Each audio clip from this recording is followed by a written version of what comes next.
Am I the a-hole for telling my boyfriend I wasn't donating part of my liver to him? My boyfriend, 31 male, in the past had a binge drinking problem before we met. By the time we met, he had been sober for years, but he had cirrhosis on his liver that doesn't look to be getting better. It had some really bad lab results. He also had an embolism in his lungs, so had reduced his lung function and diabetes. I went to a liver specialist who mentioned that my boyfriend might need a liver transplant in the future, and he came back pretty bummed about that, understandably. He then, not seriously, but kind of hopefully let me know that I should donate part of my liver to him if we matched. I told him no, and I was kind of shocked he would ask. We've been dating 8 months, and while I like him, I'm not convinced he is the one yet. He has a lot of qualities I like, but some that drive me up the wall, including having poor personal hygiene and not looking after his diet and eating mostly fast food, which probably caused the diabetes. He was surprised, and then tried to cover it up, saying he didn't expect it and was just joking. I felt like he was serious, but didn't want to seem that way, and told him I would only think about doing something so personal for a parent, sibling, or spouse, and only if we were in good terms. Then he joked that he could just ask me to marry him to get my liver, and I told him now that he's mentioned it, it would make any marriage proposal seem disingenuous, so I wouldn't get matched to see if I was a candidate beforehand. He got serious and told me the liver isn't a big transplant and I would still be able to keep part of my liver. I told him it doesn't matter that the liver regenerates. I wouldn't even think about doing it for just a boyfriend. He got offended and said he would do it for me if the situation was reversed. But I said the problem is the situation isn't reversed, so I'm not convinced he would just because he's spouting platitudes. He got really angry and stormed out and hasn't been back in hours. Am I the a-hole for being overly honest with him that I wouldn't donate any liver for him? Now for the top comments. This is a bad sign, and more than just this one level. A big part of recovery is taking responsibility for your past. He doesn't appear to be doing that if he's expecting your help, even if he framed it as a joke. 8 months is way too short of a time for him to have the impression you'd be willing to donate one of your organs, particularly when the need for it stems from his past addiction struggles.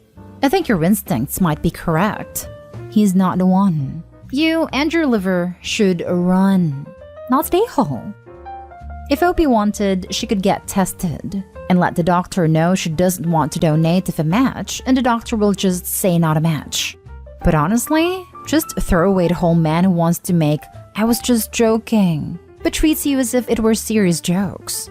It ties into what the above comment was saying, that recovery means taking responsibility for your past. Jokes like that show the kind of person who wants to do whatever but face zero consequences. Not stay home. Not stay home. No one, and I can't believe I have to say this, is entitled to your liver. Dear Lord, it's your literal organ and you can do whatever you want with it. We've seen gold diggers and now we see a liver digger.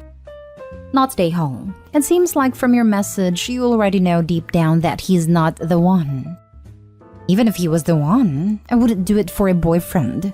I might do it for a spouse because at that point we are married, but that's just me. Opie, you're absolutely right. He has also ruined any future proposal with his comments too, as it will also come across as disingenuous and conniving. He definitely wasn't joking considering he kept pushing the subject after you said no. You're so unbelievably not the a-hole. Next story is titled, Am I the a-hole for deeply insulting my mom's boyfriend's son at a family event because I thought something he said was a little misogynistic? We had a little garden party a few days ago at my mom's long-term partner's, John, weekend house. His older son, Charles, was also there. Charles is 32, lives with his mother, unemployed, and maybe worked a total of 1 year in his entire life if we add up the bits. He doesn't have any mental or physical disabilities, and he has a degree in computer science. He is just lazy and always brings up excuses for why he doesn't have a job. Charles spends his days playing video games, taking care of his 2 dogs, his newest excuse to why he can't work. And he keeps his mom's apartment clean, does their laundry, and he thinks that's enough contribution. His younger brother also lives with them because if he moved out, he would have to stop financially contributing. And their mom couldn't afford to feed /clothes /etc. Charles and herself anymore. I think it's fair to say that Charles is a leech. At one point in the conversations, Charles was asked if he is dating anyone /goes on dates. He replied, "Nah, I'm not interested. Those S-words are not good for anything. They only want my money. I'm not going to let myself be used by anyone." Well, I really didn't like how he referred to women as S-words, and I found it ridiculous that he was afraid of women wanting his money, as he doesn't have any and mooches off of his mother and brother. So I laughed at his face and asked him, "What money?" That he is just a useless, broke loser who is using his poor mother, leeching off of her, and he provides no value to the world. He is a burden on everyone around him. He just said that he contributes more than enough, that I don't know what the hell I'm talking about, and that his mother owes him a lot then left. I'm not going to say that I feel bad about Charles, because I don't. But John looked so sad and devastated, and I kind of ruined the party. John is a great guy, and I feel bad for him. I know he blames himself for Charles. Am I the a-hole for insulting John's son in front of John? Do I owe John an apology? Not the a-hole. John is sad because he knows what you said is true. Charles is what makes him upset, not you. But if you want to talk to him about it, I think that would be okay. Maybe start by apologizing for allowing yourself to get drawn into an argument at a party, because that is a legitimate thing to apologize for. Opie could have stopped at, "What money?" It was John's party and Opie should apologize. Being right also means handling it effectively, not just spewing words. There's also a bunch of other better words to use for women than S-words, so it looks like everyone made choices that day. If Charles had used the N-word or said something about gay people, not a single person here would find that Opie out of place. But misogyny is so ingrained, it doesn't have the same impact. He deserves to be called out, shamed, and ridiculed. If Opie had addressed the misogyny, that would be different. She didn't. None of what she said addressed how he spoke of women. It was all personal insults. Nothing she said is going to make him rethink anything. She said his life provides no value, but her tirade provided no value to the kosher claim to be fighting for. I really feel like this is objectively and everyone sucks here, but I'm going with my gut and giving you an a-hole. You are 100% correct for calling out the disgusting comments and spoke the truth to put the child in his place, but you probably violated time, place, and manner in how you went about it. He certainly has it coming, and could probably benefit from being called out on his situation. Apologize to John, but explain why he blew up. Yo, Charles, nothing. Next story. Am I the a-hole for not letting my dad's girlfriend force me to keep kosher? Alright, so my 16 female dad has been dating this new woman, Natalie, for around 3 years now. She's fine or whatever. I don't really talk to her much, but she's always been nice to me, except for being extremely weird about her kitchen. For reference, Natalie is Jewish and me and my dad are not. Natalie keeps kosher very strictly, which for people who don't know, meaning she won't even eat off plates that have touched non-kosher food, eat at non-kosher restaurants, or even in our houses is not kosher. There's a lot of other rules, but it would take me forever to list them all. All you have to know is she's strict about her food. And even though she's never tried to force this on me or my dad, and we don't care that she doesn't eat out / in our house, I'm getting annoyed at how anal retentive she is about her apartment. If you visit her, she asks that you not bring non-kosher food and let her cook for you. She's a great cook and always makes sure we have something to eat. But sometimes I want to eat bacon or shrimp or something, and I think it's weird to tell your underage guest they can't do that in your house even if they don't use your utensils? On to the conflict. Basically, I bought a cheeseburger with a side of popcorn shrimp on my way to her apartment, since my dad and I are staying the night. I didn't feel like eating it in the car or at the restaurant because it's weird to eat by yourself, so I brought it inside. I used one of Natalie's plates to set the food on, cause I guess I didn't just want to eat out of the bag. I don't know. But anyway, she saw me and my dad started freaking out on me about how could I disrespect her like this. Natalie went into her room. But like at the end of the day, I feel like she's over twice my age and getting mad at a child for being hungry. Plus, I was going to wash the plate she literally never would have known. So I feel like she's just being weird and strict to feel different. Am I the a-hole? Now for the comments. Look, dude, I get it. I've been an atheist just about all my life. And for the most of that time, I thought religion was pretty silly. I still don't have faith. But I've come to learn that if folks need structure to their spirituality, who am I to criticize as long as it's not harming anyone? More to the point, these kosher rules, which may seem like nonsense to you and me, are clearly very deeply important to Natalie. It was communicated to you how important they are to her and how seriously she takes them. And you absolutely 100% disrespected Natalie's deeply held beliefs in her own home. If she was coming over to your house and forcing you to be kosher or whatever, I'd be on your side 100%. But in this case, you're the a-hole. Yeah, basically came to say the same. She has not pushed her beliefs on you.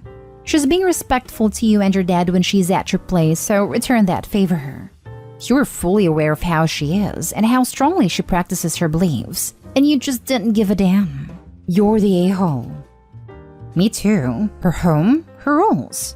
Abstaining from pork and shellfish during those periods doesn't harm you. You're the a-hole, and because this can't be emphasized enough, her home, her rules. You're the a-hole. First of all, stop pretending you were just a hungry child. A cheeseburger with a side of popcorn shrimp? You literally ordered the two least kosher things you could think of in a combination that almost no one orders.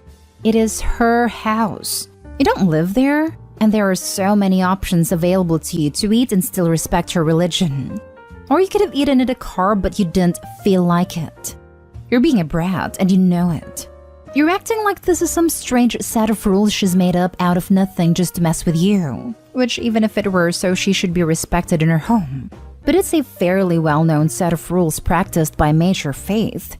Take time to reflect on why you are so bothered about how this woman runs her home in which you do not live. Apologize and buy her a new plate. Also, didn't feel like eating out of the container, so she had to use a plate. Containers would still be rude to do in a kosher home without explicit permission anyways, but at least it's not unkoshering someone's dishes. I know Jews who keep a kosher kitchen but are cool with non-kosher food in paper plates, or in areas outside their main kitchen, like using a kitchenette in an entertainment space or eating in the living room, etc. This just sounds like a deliberate slap in the face to Natalie and her beliefs. Also, the statement that they intended to wash up and put the unkoshered plate back without Natalie knowing? I do not know where to start with the lack of ethics that implies. Like, I am not Jewish, and I cannot imagine doing this to my worst enemy. Last story is titled, Am I the a-hole for no longer giving an employee discount to someone who quit working for me? I know the title sounds ridiculous. If you don't work somewhere, you are not an employee, and as such, you do not qualify for an employee discount there. But hear me out, it's more complicated than that, and I just might be the a-hole here. I own a company that has several diverse revenue streams. We own a real estate, we own restaurants, we own a vape shop, and we own several convenience stores/gas stations. I offer every employee of my company 20% reduced rent if they choose to rent one of my properties. So if you're a vape shop employee and your rent is supposed to be $1,000, it's $800. One of my employees, Valerie, recently decided that she needed to focus on school and she would no longer be able to keep her part-time job at my store. Her rent is supposed to be $600, but with a 20% less, she's been paying $480 a month for the past 2 years. After she quit, she paid us the normal $480 that she had been paying as an employee. I had my property manager send her a letter letting her know that she was short $120 and that she had a 30-day grace period to make up the difference before I would add late fees. Her mom sent me an angry email saying that it's not fair for me to punish her daughter for having poor mental health and being unable to hold down a job while going to school. On the one hand, I feel like I'm not the a-hole because I'm sticking to the contract we signed. On the other hand, I kind of feel like I am the a-hole because that $120 per month isn't gonna make or break me. But on the other hand, if I give her the discount even though she's not my employee, I would feel morally obligated to reduce all of my rents by 20%. And as such, I would no longer be making a profit at all by renting these places out. Please note, if your answer is you're the a-hole because all landlords are bad, I am going to completely ignore your comment. Might as well not waste your time. Nothing is as black and white as you are pretending life is. Not the a-hole. Landlords aren't obligated to have mental health clauses in their rental agreements. Valerie signed a rental agreement and is responsible for knowing the terms of the agreement. Having her mother email you is ridiculous.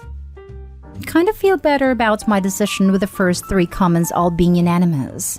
I guess the guilt trip her mom laid on me was working a bit too well. Just the fact her mom and not her mailed you is reason enough in my opinion. Not the a-hole. You're not punishing her as her mother claims. When she was working for you, she was essentially earning credit towards her rent. Now that she is not working for you, she no longer earns that credit. Also, what business does her mother have in this? Is mom want a lease? You and Valerie signed a contract. Unless mom has taken over her finances or something, she has nothing to do with this. Nah, she's not even in the same state we are. I think she complained to her mom and her mom went full mama bear. Your rental discount for employees are really quite generous, and so long as the contract is clear about the terms, then not the a-hole. As you said, once you start doing favors, then everyone will take advantage. I think you're legally in the clear, but maybe draft a letter for employees in the future. When they quit, reminding them the rent will change as of a specific date. Not the a-hole. You give a discount as a thank you for good service and for working for you. She does not work for you, so you have no obligation to give her the discount. A bit of notice would have been nice, as she probably didn't think about it. But yeah, don't give her 20% off because then other employees would feel hard done by. I agree. It would have been nice if she had given notice that she was quitting. Then we could have possibly worked something out. Lol, your reply made me giggle. I have a small company with 6 employees and quitting on the spot really screws me over. Had one quit the day before I left on vacation and almost ruined it.